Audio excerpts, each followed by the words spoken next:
wabarakatuh. Selamat pagi, selamat berjumpa kembali pendengar dimanapun siaran kami dapat Anda dengarkan untuk yang berada di Kabupaten Toli, Bol dan juga Parigi Motong. Ya, kaum muslimin dan juga muslimah yang dirahmati oleh Allah Subhanahu wa taala. Alhamdulillah wa syukurillah pagi hari ini kita masih bisa berjumpa lagi dalam acara Mutiara Pagi Religi Islami. Untuk pagi hari ini mengetengahkan topik tentang keutamaan bersiwak. Nah, seperti kita ketahui pendengar bahwa Islam ini sangat memperhatikan masalah kesehatan tubuh, hati dan juga pikiran. Nah, sampai ada kalimat yang mengatakan bahwa bersih adalah sebagian dari iman. Nah, kalau berbicara tentang kebersihan, ini pendengar tentunya ada beberapa hal yang memang menjadi perhatian umat Islam untuk terhindar dari berbagai hal atau berbagai penyakit, kesucian dan juga dalam kesucian beribadah serta tentunya tidak kalah pentingnya lagi adalah melakukan siwak. Nah, ini biasanya sering dilakukan atau kalau orang bilang sekarang sikat gigi gitu ya. Nah, pendengar, tentunya kita sebagai umat Islam ini harus memang selalu memperhatikan kesehatan. Salah satunya dengan menggosok gigi atau bersiwak. Nah, terkait topik kita pagi hari ini tentang keutamaan bersiwak. Nanti sebentar kita akan perbincangkan, kita akan berdialog juga ya pendengar bersama dengan narasumber kita, Bapak Ustaz Fauzan SHI. Beliau ini penyuluh agama Islam kantor Kementerian Agama Kabupaten Parigi Motong. Dan pendengar langsung saja kalau begitu pagi hari ini saya menyapa atau saya sudah bersama dengan Ustaz kita nih yaitu Ustaz Fauzan SHI. Assalamualaikum, selamat pagi Pak Ustaz. Waalaikumsalam, selamat pagi Bu Yuhyuni. Alhamdulillah sehat pagi hari ini Pak Ustaz ya. Sehat walafiat. Ya baik, Pak Ustadz, seputar topik kita di pagi hari ini tentang keutamaan bersiwak. Nah ini sebenarnya kalau dalam Islam sebagai mukadimah nih Pak Ustadz ya, nanti sebentar kita juga akan buka sesi dialog Pak Ustadz ya. Nah ini sebenarnya dalam Islam itu seperti apa sih Pak Ustadz keutamaan dari bersiwak itu sendiri? Tafadhal Pak Ustadz. Oke, bismillahirrahmanirrahim. Assalamualaikum warahmatullahi wabarakatuh. Alhamdulillah wassalatu wassalamu ala rasulillah. Subhanaka la ilma lana illa ma 'allamtana innaka antal alimul hakim.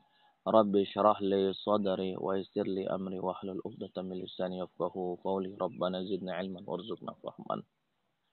Segala puji milik Allah Subhanahu wa taala, kemudian salawat beserta salam senantiasa tercurahkan kepada Nabi Allah Muhammad sallallahu alaihi wasallam beserta para keluarga dan para pengikutnya yang setia. Kaum muslimin wal muslimat, para pendengar RRI, Toli-Toli, Buol, dan sekitarnya yang dimuliakan oleh Allah Subhanahu wa taala. Kali ini kita akan mengkaji tentang siwak yang referensi kitabnya yaitu kitab Fathul Qorib. Bismillahirrahmanirrahim. Wa huwa min sunanil wudu wa itlaqu as-siwak aidan ala ma yastaku bihi min araq wa nahwihi. Jadi siwak itu bagian dari kesunahan wudu. Jadi disunahkan kita bersiwak. Nah, apa itu siwak? Siwak itu berasal dari bahasa Arab. Dengan wazan atau kalimat kata istaka yastaku istiyakan. Artinya menggosok gigi. Jadi menggosok gigi atau bersiwak disunahkan dalam segala hal termasuk ketika wudu. Nah, ketika wudu ini termasuk dalam kesunahan wudu. Dan dimutlakan siwak itu sesuatu apa saja yang digunakan untuk menggosok gigi. Namun yang afdoliyat, yang paling afdol adalah menggunakan kayu arok. Nah, kayu arok biasanya kalau kita lihat ada jamaah haji pulang bawa siwak, nah seperti itu. Atau biasa dijual di pertokoan yang menjual busana muslimah, juga pertokoan yang menjual alat-alat sunnah. Nah, itu siwak kayu arok. Nah, karena Nabi SAW sampaikan, hadza siwaki wa siwakul anbiya min qabli. Ini adalah siwakku, gosok gigi saya, dan juga siwak para nabi sebelum saya. Namun kalau tidak ada benda tersebut, apakah boleh kita gunakan benda yang bisa membersihkan gigi? Nah, itu bisa. Secara asal sunnah kita mendapatkan kesunahan siwak walaupun kita menggunakan gosok pasta gigi, sikat gigi. Kalau orang terdahulu itu biasa menggunakan abu gosok atau kita sebut ini abu konga. Sesuatu apa saja yang membersihkan mulut dan gigi itu bagian dari siwak. Nah, namun kalau kita bicara afdoliyah, yang lebih utama mana? Menggunakan kayu arok. Nah, tapi semuanya bisa. Segala sesuatu yang dapat membersihkan mulut, membersihkan gigi, menghilangkan bau, termasuk alat lestring itu seperti kumur-kumur, itu termasuk juga bagian daripada siwak. Kemudian kata ulama, wasiwaku mustahabun fi kulli hal. Nah, siwak itu sangat dianjurkan, disunahkan pada setiap keadaan, illa ba'da zawali shaim fardon au naflan, kecuali bagi orang yang berpuasa. Bagi orang yang berpuasa setelah tergelincirnya matahari, yaitu ba'da zuhur sampai maghrib, maka dia dimakruhkan kalau bersiwak. Apakah puasanya puasa fardu, puasa wajib, ataupun puasa sunnah. Akan tetapi ada ulama, Wakhtaru an-Nawawi, ulama bernama Imam Nawawi, itu memilih atau berpendapat adamal karoha mutlakon, tidak adanya kemakruhan. Jadi baik orang berpuasa setelah zuhur maupun tidak, kata Imam Nawawi tetaplah sunnah. Kemudian wasiwaku salah satu mawadi asyadu istibahban. Namun ada 3 keadaan atau 3 waktu yang sangat dianjurkan bersiwak. Sudahlah bersih mulut, berpahala lagi. Nah, yang pertama, inda taghayyur fami min azmin. Ketika berubahnya mulut dari rasa dan bau. Nah, mungkin karena sukutu tawil, diam yang lama, atau tarkul akli, meninggalkan makan. Biasa kalau orang belum makan, hawa bau mulutnya kan dari perut. Biasa berubah. Istilah bau tidak sedap. Nah, maka disunahkan bersiwak. Kemudian indal qiyam al-istiqaz minan naum. Ketika bangun dari tidur. Nah, ketika bangun dari tidur, dianjurkan kita bersiwak atau menggunakan pasta gigi, sikat gigi, dan lain sebagainya. Juga disunahkan. Kemudian, keadaan yang ketiga yang sangat dianjurkan untuk bersiwak adalah indal qiyam ila shalah.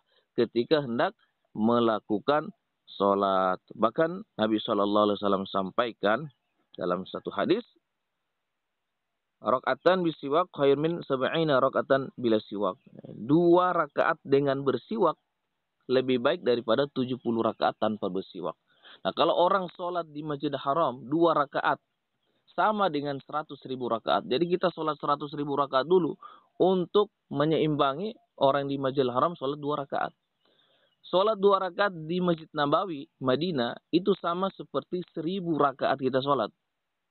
Dan 2 rakaat, kalau kita sholat di Masjid Al-Aqsa, Palestina, itu sama seperti 500 rakaat.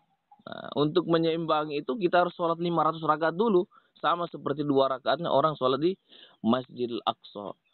Nah, kalau kita sholat di Palu, di Masjid Palu, di Masjid Sulawesi Tengah, 2 rakaat sama seperti 2 rakaat juga. Jadi tidak ada keutamaan kecuali 3 masjid tersebut. Nah, bagaimana kita mendapatkan keutamaan 2 rakaat ini bisa terhitung berkali lipat? Di antaranya adalah bersiwak.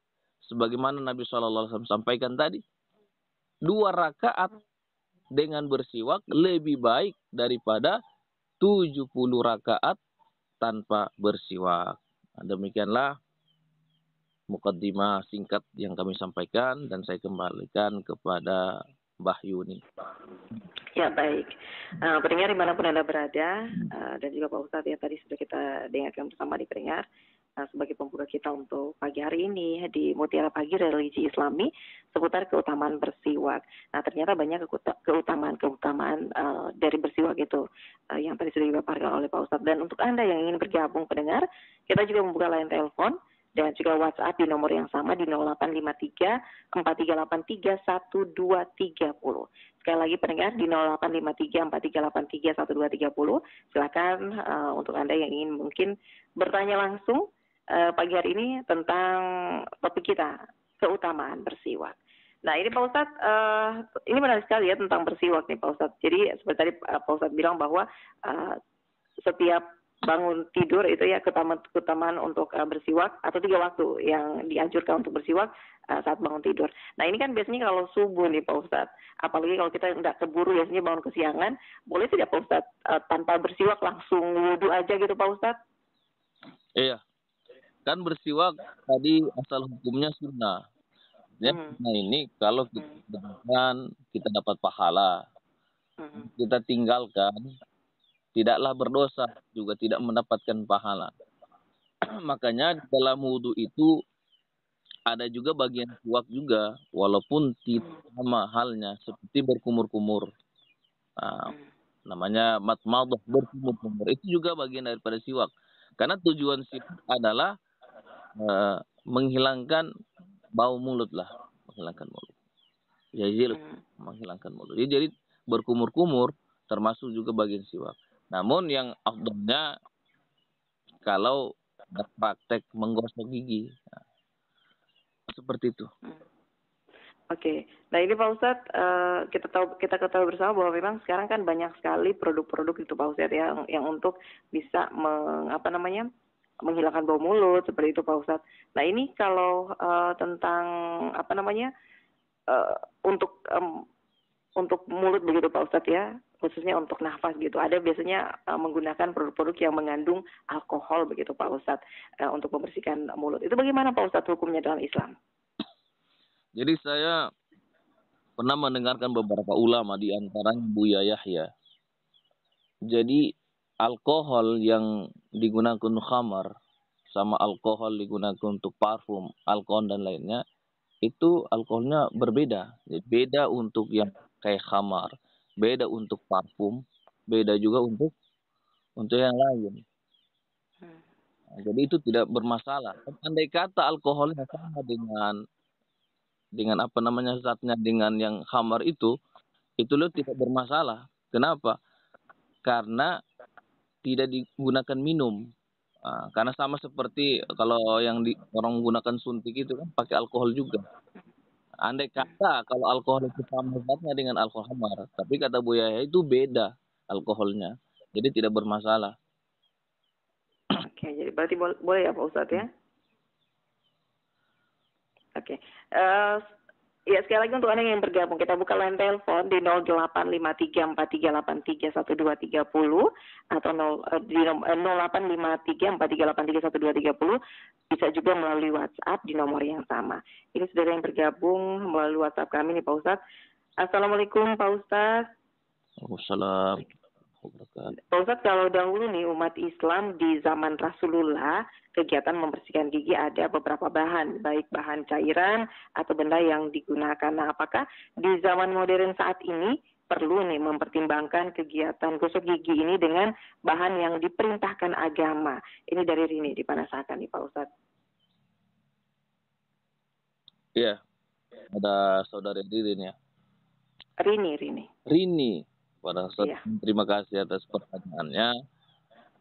Dalam menggunakan siwak, syaratnya itu diantaranya kullu khashnin tahirin yazilul qalha. Ya, tiap-tiap benda yang kesat, yang suci, yang dapat menghilangkan qalha itu bisa diartikan safratul asnan, kuningnya gigi atau bau mulut. Nah, selama benda itu tidaklah membahayakan pada mulut.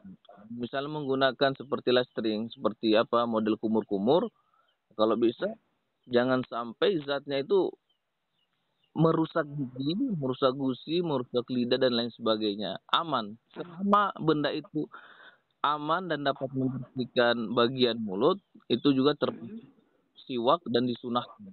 Jadi siwak itu tidak mutlak kayu, tidak mutlak seperti itu. Tapi kalau kita bicara tentang afdaliyat, mana yang lebih utama, pasta gigi sikat gigi atau kayu arok? Nah, maka lebih utama adalah kayu arok. Kenapa? Karena itu digunakan oleh Nabi SAW. Jadi apa yang digunakan Nabi itu tentu lebih utama dan lebih mulia. Tapi tidak menjadi patokan bahwasanya pahala semua itu harus pakai kayu arok. Nah, jadi selama benda itu kesat, yazilul qalha, menghilangkan bau mulut, menghilangkan kuningnya gigi, membersihkan bagian mulut dan sebagainya. Itu juga mendapatkan aslu sunnah, mendapatkan kesunahan seperti kita menggunakan siwak kayu arok seperti itu. Oke, baik. Pak Ustadz, kita coba terima penelpon dulu Pak Ustadz ya. Ya, halo. Assalamualaikum. Waalaikumsalam warahmatullahi taala wabarakatuh. Iya, dengan Pak siapa ini, di mana Pak? Pak Yasir di Lampasio. Oke, Pak Yasir di Lampasio. Ya, silakan Pak Yasir, apa yang ingin ditanyakan ke Pak Ustadznya langsung saja. Assalamualaikum Ustaz. Waalaikumsalam Pak. Jadi begini Ustaz, salah satunya ini bersiwak adalah untuk tujuannya menghilangkan bau mulut. Ya, yang saya tanyakan ini kira-kira apa perbedaannya ini? Biasa orang bau mulutnya itu seperti makan bawang putih sehingga pergi salat itu mengganggu orang salat. Kemudian parfum yang berlebihan ini yang juga mengganggu orang salat. Kira-kira bagaimana dalam pandangan Islam ini Pak? Terima kasih. Assalamualaikum warahmatullahi wabarakatuh. Waalaikumsalam warahmatullahi wabarakatuh. Nah itu Pak Ustadz, ini dari Pak Yasir di Lampasio katanya, bagaimana nih Pak Ustadz, perbedaan bau mulut seperti mungkin orang makan bawang begitu Pak Ustadz, dan itu bisa mengganggu mungkin orang-orang atau jemaah yang lainnya, dan juga bagaimana dengan orang yang menggunakan parfum yang berlebihan yang juga menyengat yang bisa mengganggu penciuman orang juga atau jemaah yang lainnya Pak Ustadz. Ya silahkan. Jadi dalam kitab Fathul Mu'in, termasuk kitab Mazhab Syafi'i menjelaskan, jangankan sesuatu hal yang tidak bagus, sesuatu hal yang bagus bila itu mengganggu, maka itu bisa diharamkan. Contoh, baca Al-Quran itu disunahkan, bahkan mustahab, sangat dianjurkan membaca Al-Quran. Tapi kalau kita membaca Al-Quran di samping orang tidur dengan waktu yang tidak tepat, maka baca Al-Quran kita bukannya mendapatkan pahala tapi mendapatkan dosa. Sebab kenapa? Sebab kita mengganggu orang yang tidur dan di waktu yang tidur, di waktu tepat waktu tidur. Bahkan kalau kebaikan saja bisa menjadi dosa, kalau sifatnya ta'adza, yang mengganggu, menyakiti. Maka terlebih lagi orang yang memakan makanan seperti bawang putih tadi, atau bawang lah, atau sebagainya yang dapat mengganggu. Maka ini seharusnya memang dianjurkan bersiwak. Tapi kalau tidak, orang ini dosa. Dosanya apa? Dosa menyakiti atau mengganggu orang samping. Begitu juga sama halnya dengan parfum tadi. Karena tidak semua orang itu suka dengan parfum yang berbeda-beda. Tidak semua. Ada parfum yang misalnya bapak ibu suka, kita tidak suka. Atau kita suka, yang lain tidak suka. Seperti itu. Maka menggunakan parfum itu niatnya memang menghilangkan bau. Tidak sampai berlebihan parfum sekali. Seperti itu. Oke, baik. Nah, itu Pak Yasir ya, tadi penjelasan dari Pak Ustadz ya. Oke, nah ini Pak Ustadz, mungkin sebelum bersiwak nih Pak Ustadz atau menggosok gigi Pak Ustadz, ada tidak aturan-aturannya kalau dalam Islam Pak Ustadz? Ya ada, karena di radio jadi tidak bisa kita memperagakan secara visualnya itu dari kanan, bersiwaknya ke kanan, arah kanan atas. Kemudian sampai di tengah ke bawah bagian kiri. Jadi seperti angka 8. Angka 8 dari kanan. Ya, itu 8. Kemudian kita membaca doa, Allahumma tahhir fami wa tahhir qalbi wa harim jasadi 'alan nar. Nah, saya baca ulangi, Allahumma tahhir fami, ya Allah, sucikanlah mulutku, wa nawwir qalbi, dan berikanlah cahaya dalam hatiku, wa harim jasadi 'alan nar, ya Allah, harapkan jasadku atas api neraka. Nah, kalau kita tidak bisa bahasa Arab, boleh kita doa pakai bahasa Indonesia. Itulah doa diajarkan oleh Nabi SAW. Oke, jadi memang punya adab juga Pak Ustadz ya, bersiwak begitu Pak Ustadz ya? Iya, dan menggunakan tangan kanan. Menggunakan tangan kanan, oke. Iya. Nah Pak Ustadz, kalau kita ingin atau mungkin apa yang sebenarnya harus dicermati atau diperhatikan kalau kita ingin membeli peralatan untuk bersiwak gitu Pak Ustadz. Karena kan sekarang banyak sekali nih produk-produk begitu Pak Ustadz ya, yang saling mengedepankan katanya kualitas begitu, yang dijual di pasaran begitu Pak Ustadz. Jadi mungkin ada tipsnya atau mungkin ada yang harus dicermati atau mungkin dilihat saat membeli produk untuk bersiwak, khususnya untuk Islam gitu Pak Ustadz. Ya, tentu kalau kita melihat produk, ya sebaiknya produk itu pertama kita lihat keuntungannya ya diberikan kepada kaum muslim, itu secara sifat. Tapi secara zat tadi yang kita jelaskan, kullu khashnin, tiap benda yang kesat, yang sifatnya tahirin, yang dapat mensucikan, yazilul qulha, dapat menghilangkan safratul asnan, ya kuningnya itu baunya mulut, itu termasuk bagian. Walau nahwa kharqatin, walaupun juga kita menggunakan bilah kain, itu juga bagian daripada siwak. Karena kain itu bagian sifatnya khasyan, ada kesat, nah, begitu. Atau kita menggunakan jari, dengan catatan bukan jari kita. Nah, misalnya kita menggunakan jari untuk menggosok gigi anak, itu bagian. Karena sejatinya namanya siwak itu, dia la yatasabbu binafsi, sesuatu yang tidak bersambung di area anggota badan kita, maksudnya sesuatu yang terpisah.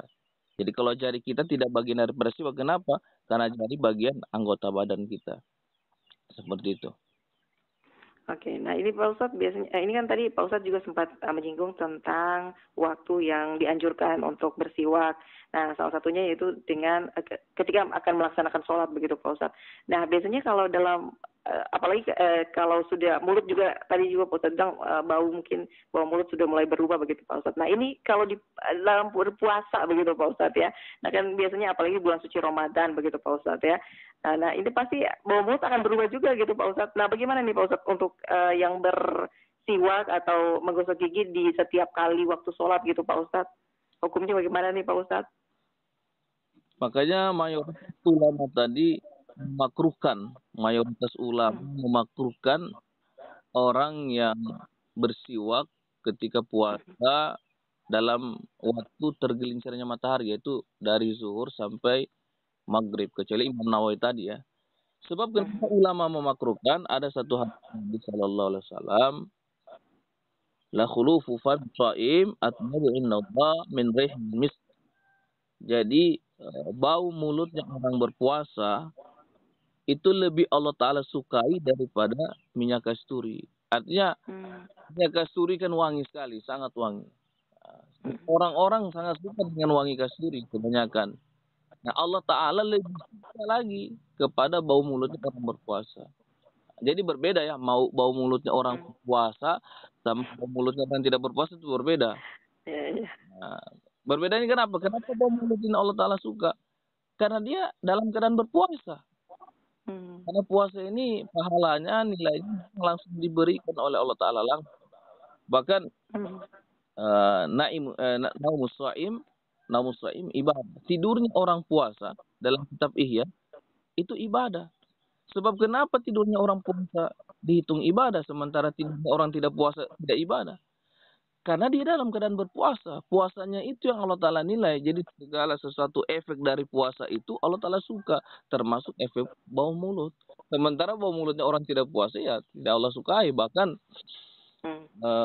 sangat dianjurkan kita bersikat gigi. Bahkan kata Nabi SAW, laula an asyukka ala ummati la'amartuhum bisiwaki inda kulli sholat. Andai kata tidak memberatkan umatku, saya perintahkan mereka untuk bersiwak, menggosok gigi ketika hendak melakukan sholat. Nah, macam Bapak tadi kan mungkin pengalaman, di sampingnya ada orang bau mulut karena bawang kan. Nah, andai kata bau mulut tadi mendengarkan hadis Nabi ini, insya Allah mungkin dia sadar bahwasanya kalau tidak memberatkan umatku, kata Nabi, saya perintahkan umatku ini untuk bersikat gigi ketika hendak melakukan sholat. Kenapa? Karena tahu orang banyak terganggu dengan masalah bau mulut. Nah, karena mungkin ini memberatkan umat, makanya Nabi tidak perintahkan dengan wajib. Nabi hanya anjurkan seperti itu. Bahkan kata Nabi, setiap kali malaikat Jibril itu kalau datang itu mengingatkan untuk bersiwak hingga gusi Nabi itu berdarah disebabkan senantiasa bersiwak, gosok gigi. Karena pentingnya orang memang terganggu. Seperti itu. Ya, baik. Pendengar untuk kalian yang bergabung, kita masih buka untuk line telepon, bisa juga WhatsApp di 085343831230. Sekali lagi pendengar di 085343831230. Topik kita pagi hari ini tentang keutamaan bersiwak. Nah, ini Pak Ustadz, sekarang kan banyak produk-produk yang katanya bisa memutihkan gigi, begitu Pak Ustadz. Nah, untuk apalagi sekarang kita lihat ini di beberapa media begitu, ada orang biasanya giginya itu yang awalnya tidak seperti itu putihnya, tapi begitu mungkin menggunakan produk tersebut itu langsung putih, betul-betul putih nih Pak Ustadz. Nah, ini bagaimana kalau dalam Islam sendiri Pak Ustadz? Itu kan berarti maksudnya dia yang awalnya giginya kuning, tidak terlalu putih gitu lah, putih-putih gading lah gitu Pak Ustadz ya. Nah, setelah menggunakan produk tersebut atau mungkin pergi ke salon gitu Pak Ustadz ya untuk pemutihan gigi, ternyata giginya begitu putih. Nah, itu apakah tidak melangkahi kodratnya begitu Pak Ustadz atau bagaimana nih Pak Ustadz? Kalau itu dianjurkan karena kita memutihkan gigi. Adapun kalau melanggar kodrat itu apabila dia meruncingkan giginya, mengasah giginya, diruncingkan dan lain sebagainya. Tapi selama untuk diputihkan, dibersihkan, kan ada sekarang dokter gigi itu diputihkan. Nah, bahkan termasuk memasang gigi palsu pun enggak masalah kan, walaupun palsu. Cuma kan ada cerita ada dokter marah setelah dia pas gigi palsu.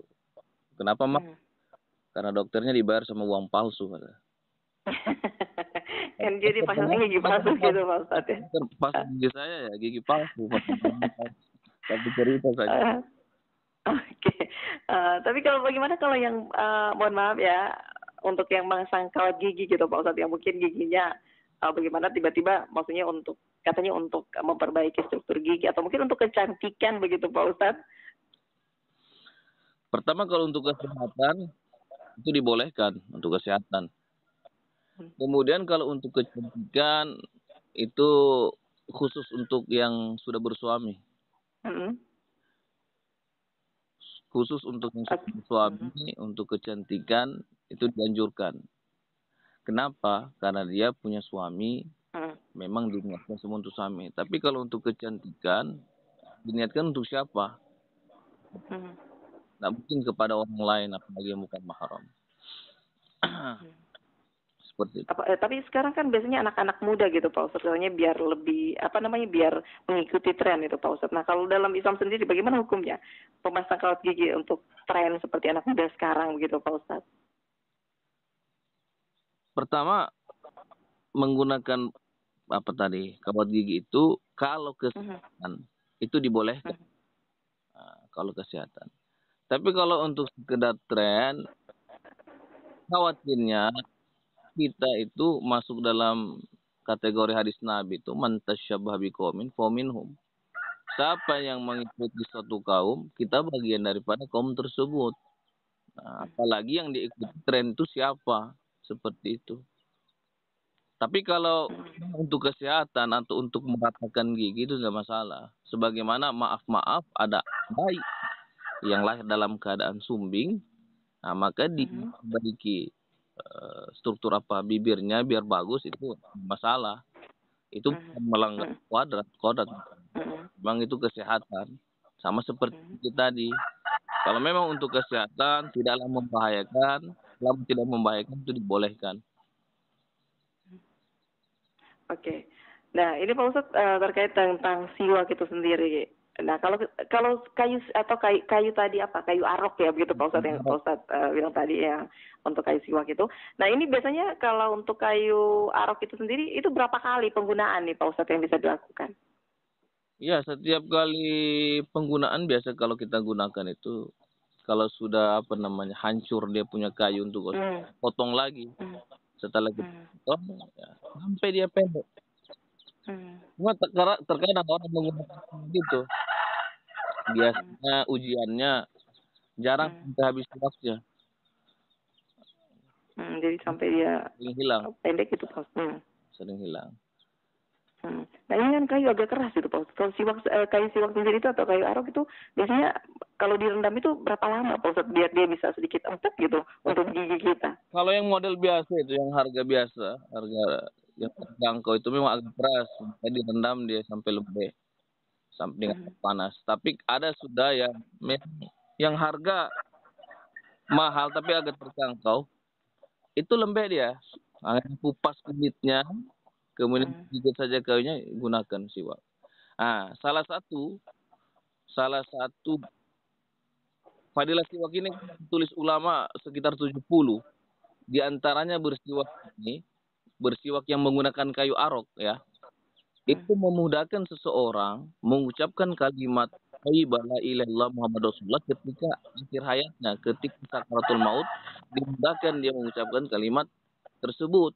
Makanya ketika ada orang yang sulit sakaratul maut, itu disunahkan dia menggunakan siwak, tapi siwaknya kayu arok ya, bukan dengan sikat gigi, disiwaki punya mulut seperti itu. Termasuk bayi, anak kecil yang mungkin agak sulit bicara, kita siwak seperti itu. Maksudnya ini fadilah di antara kayu arok tersebut.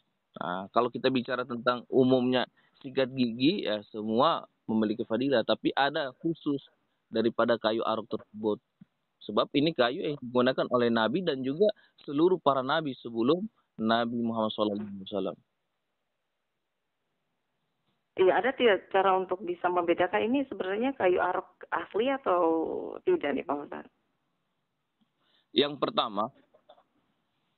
pertama, baik kayu arok maupun kayu lainnya, kalau itu dapat mensucikan, menghilangkan bau mulut, membersihkan, itu termasuk bagian siwak. Nah, bagaimana untuk membedakan kayu arok? Kalau kita sering beli kayu arok itu, kita akan tahu ini pasti kayu arok karena di dalamnya seperti dia bisa menjadi seperti bulu gitu, seperti bulunya sikat. Lembut begitu Pak Ustadz. Lembut itu. Kita pasti akan bisa bedakan tuh kayu arok model seperti itu. Karena beda seperti kayak kayu Jawa dan kayu jati yang akan berbeda itu. Kayu ini memang lembutnya seperti sikat gigi dia. Bahkan kalau kita lihat ada beberapa pasta gigi, itu kan banyak yang digunakan mengandung siwak ya. Karena kata dokter kan mengandung enzim dan lain sebagainya. Seperti itu. Karena apa yang digunakan Nabi, itu pasti akan bermanfaat untuk umatnya. Oke. Iya. Nah, ini ada yang bergabung lagi yang bertanya nih Pak Ustadz. Sebenarnya menurut Islam, kalau kita akan melakukan ibadah sholat 5 waktu atau sholat-sholat lain selain berwudu, apakah juga harus melakukan siwak agar bersih sempurna? Ini dari Anto ini Pak Ustadz. Bung Yanto. Ya, kepada Bu Yanto ya.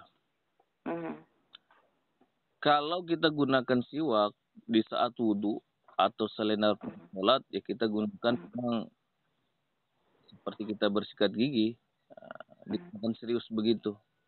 Tapi kalau kita hendak melakukan sholat, misalnya memang beberapa detik lagi mau takbir, itu hanya sekedar isyarat.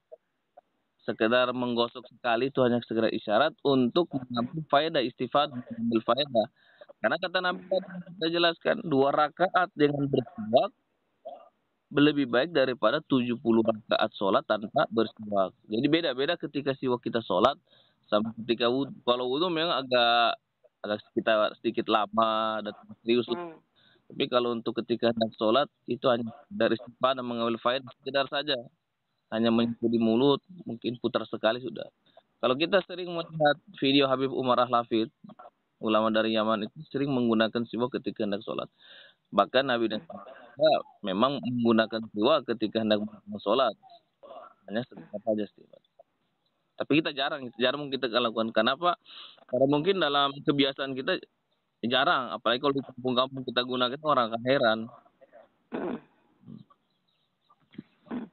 Nah ini kan biasanya tadi Pak Ustadz bilang paling dianjurkan itu sebelum setiap kali mau sholat, terus juga apalagi tadi seperti kata Pak siapa namanya Pak Yasir tadi katanya apalagi untuk yang mohon maaf ya, yang mungkin habis makan makanan yang berbau, contohnya mungkin bawang tadi nih Pak Ustadz. Nah biasanya kan ini apalagi sekarang ini orang-orang yang kerja begitu Pak Ustadz ya, kan karena mungkin mau mengejar waktu sholat, tidak sempat lagi pulang ke rumah untuk ambil sikat gigi atau gimana Pak Ustadz. Sementara tadi ini habis makan makanan yang mengandung bawang begitu Pak Ustadz. Nah ini bagaimana kalau kita sholat, maksudnya cuma wudhu aja gitu Pak Ustadz?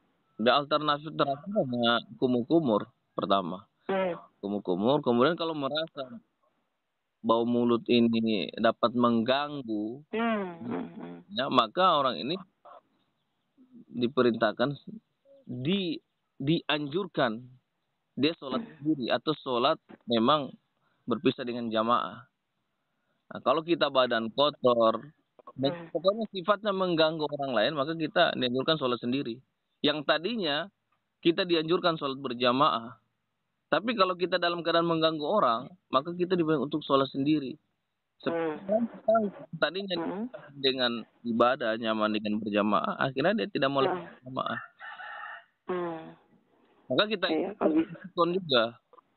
Terkadang saya pribadi juga, misalnya kami musafir, kami tahu tidak sempat mandi dan sempat tinggi, maka kita tidak akan gabung dengan jamaah. Kasih selesai jamaah sholat baru kita sholat sendiri seperti itu. Karena mengganggu tadi.